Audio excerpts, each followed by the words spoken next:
What's going on, guys? Welcome to the channel. In today's video I will be creating a tank tier list for you guys in this brand new game called Tower of God New World. But before I get started on the video, make sure you guys comment, like, and subscribe, and also click on the notification bell so that you guys can always stay tuned as well when I post new videos. I'd really appreciate it. And if you guys are new here on the channel, I make various videos and guides on multiple games such as Ether Gazer. So if you guys are interested in those type of games, you can click the channel down below and start watching those videos. But anyways, let's get right into it. So I'm going to be creating a tank tier list, and the reason why I will be creating a tank tier list is because there's only 6 tanks in the game so far. There's not really a lot of tanks, so it wouldn't really cost you guys that much to invest in like a certain tank. But I want you guys to really focus on I want you guys to focus on a tank that will carry you long term in game. So now I will be starting off with the first tank, the SSR Plus Karaka. Now, guys, remember, this is a quick disclaimer. This is based off of my opinion. This is not a huge fact, but this is based off of, what I feel about these characters so far, because I have all of these characters and I tested them, and this is based off of, my thoughts and how I feel about their kit and, how much they performed. So make sure you guys don't roast me in the comment section about this. But anyways, let's get to it. So the first tank that I'm going to touch on is Karaka. So Karaka is an SSR plus right now in the game. He's the only SSR plus tank in the game right now, so he is a really solid unit, not really bad. He can really carry you in early, like in when you first get the game. And if you get a Karaka, he will literally carry you in the early game. He'll carry you really far. But once you reach to like the mid game or like the late game, he's going to, I'm not going to say fall off, but his survivability will really just fall short like throughout the game. Once reach to tower 11 or you're on like floor 10, you're gonna start realizing that Karaka's going to die quicker. His survivability is going to start diminishing the longer you're playing the game. So, but out of all the tanks here, he is a really solid tank. So S tier is basically the tanks that you want to invest in. And since he's an SSR plus, it's really rare to get SSR pluses in this game, because so far my luck with SSR pluses are absolutely terrible. So I will honestly put him in S rank and tank list, because he's a really solid unit. He can do good damage. His survivability is really good when you pair him up with like the healing unit. For example, the new healing unit Gia. She's a really amazing healer because she can provide shielding and she can provide some heals. So she'll be a really good pair with Karaka. So Karaka, when he survives, when he's on the field longer, he will really be a good tank unit because he will inflict fear on your opponents, and that's really good. So Karaka, really solid unit. If you guys have him, you should invest in him. But just remember, the more you're playing the game, you're gonna realize that survivability is like one of his biggest issues. So you want to make sure that you have a unit that will be able to help him survive on the field. So that's Karaka. Our next tank is of course Rack. Now Rack, in my opinion, I feel like Rack is like my favorite tank so far. Rack is such an amazing tank. Like his kit is just so unique and so interesting, because not only can he take damage, but he can provide I think physical resistance. I'm gonna check his kit real quick. He can provide a physical increased resistance and also a magic resistance to both himself and a target ally by 80% for 5 seconds. Not only can he provide that resistance, he can also heal. So I feel like Rack is such an amazing unit. Karaka can also heal as well, but he only provides that self-healing. Rack provides a AoE healing, so he could basically heal up your entire team, and his healing is actually not that bad. So Rack, I really like this character. He is a really solid unit. Just remember that in order for Rack to really, I'll say the biggest issue with Rack is the fact that he cannot survive long on the field if you don't have enough copies of him. If you don't have a lot of copies of Rack, he will instantly die on the field. He will get one shot, he'll get one tap. He's a really squishy tank if you don't have a lot of copies on him. So I'll say if you don't have any copies on him, I will definitely put him in like a solid B tier if you don't have copies on him. But if you have a bunch of copies on him, like if you have like a blue star rack or like a purple star, he's definitely going to be up there on that S tier for sure with Karaka. And just remember, this is a tier list for tank units. This is not a tier list, saying that, oh, he's going to be an S rank with all the other characters. Like if you guys watch my other tier list video, I already provided like a tier list for like all the characters in the game, and Rack was basically on that B tier because if you don't have a lot of copies of him, he's going to instantly die.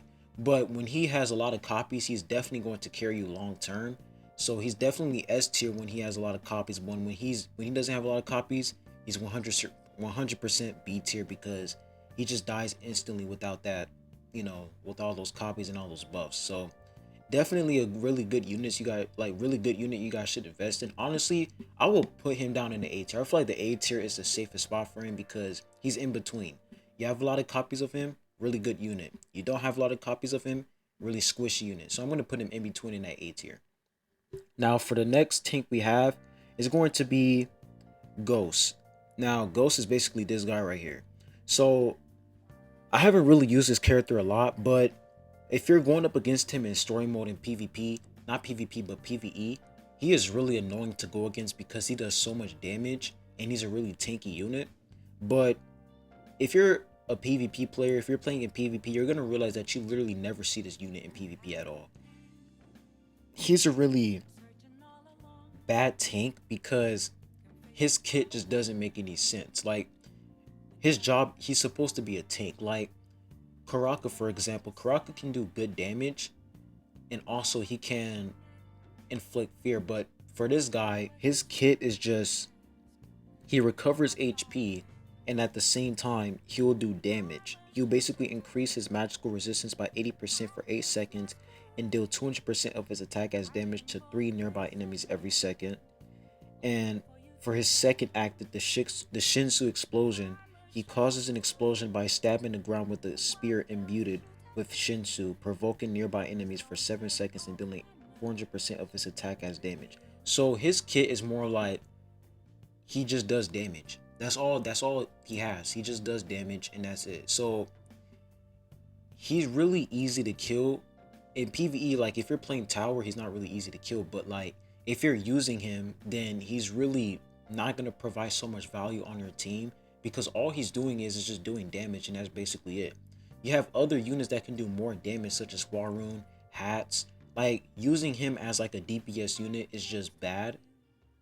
So I don't really understand, his point. So I really want to put him in like C tier honestly because he won't provide any sort of value on our team whatsoever because he's only providing buffs to himself. He's not providing any sort of value to your team members. Like no one is going, like if he has some sort of taunt skill in his kit, that would be interesting. But the fact that his kit only has attack increase, magical resistance increase, and he heals himself, like there's really just nothing else that he can do other than healing himself and doing damage. So C tier honestly, because even if he die, like if you're using him on your team and if he dies, it really wouldn't matter because he just doesn't really benefit your team at all.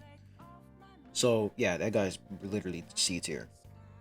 Now for the next tank, we have, this guy's name is complicated, but I'm just gonna call him Red Wings. Red Wings, this guy, he is a really solid tank. Now I'm trying to see if he's on the list. Okay, here he is. This guy, I feel like he will be a really good unit in the late game. In the early game, not that much, but in the late game, I feel like he will really carry because his attack speed and the fact that he can provide a shield to himself is so good. I feel like this tank is really good. So I'm honestly gonna put him in a B tier. If you guys have this tank, I would recommend you guys to actually, invest in him. Not, invest in him to the point where you're putting him in your rate up boost. Not that. Don't put him in your rate up boost. But if you do have him, you should, upgrade his equipment, put equipment on him, and also, upgrade his proficiency because his attack speed and the the shield that he provides to himself is honestly really good, and I feel like he's a really good unit. And like I said, he has like a certain animation where like he'll kick your opponent down, like he'll kick somebody down and then he'll punch them on the ground. So that's like a 4 second animation, and he does a lot of damage in that animation. So I feel like this tank, he's really good in terms of damage and survivability. So I feel like he'll be really good late game because of that attack speed and also that self shield. So he's a really solid unit. If you have him, you should invest in for sure. Now, the next unit that we have is Yuri. Now, Yuri is a tank as well. She's a green tank unit. So where's she at? She is over here. Yuri is a really solid DPS tank because when you get a lot of copies on her, she will do so much damage. Like, I'll say the most annoying part about her is the fact that for her special skill, she flies up in the air and literally just ignores damage. I feel like that's like the number one annoying part about her. And she's a really solid unit to use in PvP. Like, if you don't have a Karaka, if you don't have a Rack, Yuri is honestly a really great tank to use in early game and also in mid game. So I'm also going to put her in that A rank as well with Rack, because she's a really solid tank and she can do amazing damage. So really good unit. In terms of survivability, she can survive long on the field as well. If you pair her up with a Gia or an Evan, she will literally stay on the field and do so much damage. So Yuri's really like an amazing tank unit. Does a lot of damage for sure. Now, I think for our last tank, we have Wings of Destruction. So we have this guy with the blue wings. Now, this guy, he is like a situational type character. I feel like he can be good in certain situations, but I'll say the biggest flaw about this tank unit is the fact that his animations are so slow. So as you guys know, like, whenever your character is about to do their special skill, it takes them a while to actually do it. Like, for example, Evan will literally do so many attacks before he proc his invincibility, his immortality special skill, which is absolutely annoying. A lot of characters do that. Like, they'll do so much extra stuff to actually do that special skill, and I feel like this guy's the worst when it comes to doing his special skill. He will literally stand there, like, you will literally click his special skill, he will stand there, he will take out his shield, and he's just gonna stand there for 3 seconds, and then it's gonna take him like a solid 3 seconds to run towards your ally unit and give that shield. So I feel like this guy is a heavy C tier for sure. His shielding is actually pretty good, but I feel like his animation, like the special skill, it takes him forever to proc that shield, because by the time he procs that special skill, by the time he actually, provides that shield, your ally unit is already dead, and he's already dead as well. So it's like, I wish, like, they can buff up, like, the amount of time it takes for him to proc that shield, because it takes him forever to use that shield. So honestly, this unit, do not invest in him, because the only good thing about his kit is his special skill. His special skill provides an amazing shield, and the fact that it just takes him forever to proc that shield, I feel like this unit is like a unit you just shouldn't invest in at all. So this is my list. This is the tank tier list. One thing I wanted to add, I forgot to add this, is this guy right here with the red hair. He's a red unit, and if you guys haven't watched my previous video about why you should invest in red units, if you pair him up with a Warun and you pair him up with a Gia, he's going to do absolutely amazing, because red units are absolutely eating right now. We got Viole, Gia, Warun. We have so many red units that are really good right now, and we have so many red meta units in the game right now, and he has potential to be really good, considering the fact that he's a red unit and he'll receive that attack buff and HP buff. So this guy, he has potential to become like a really solid unit in the future. But for now, he's in a solid B tier. He's in between. But yeah, man, that's my tier list. I'm definitely going to make tier lists for different classes later on in the future, but I feel like I had to make this tank tier list because these units, I feel like it's really important to invest in the right tank, because if you invest in the wrong tank, for example, this guy right here or this guy, you're not going to go that far in in terms of your account won't go that far in terms of progression. So you guys should definitely invest in the right tanks that will carry you far, and so that you can benefit from these tankings. And remember, Rack only benefits your team when he has a lot of copies. When he doesn't have a lot of copies, he's gonna die instantly. So that's my tier list. What do you guys think? Put your thoughts down below in the comment section. I like to see what you guys think. But anyways, I'll be leaving the video at that. I'll be seeing you guys soon. Make sure you guys stay hydrated, stay safe, and I hope you all have a good one. Peace.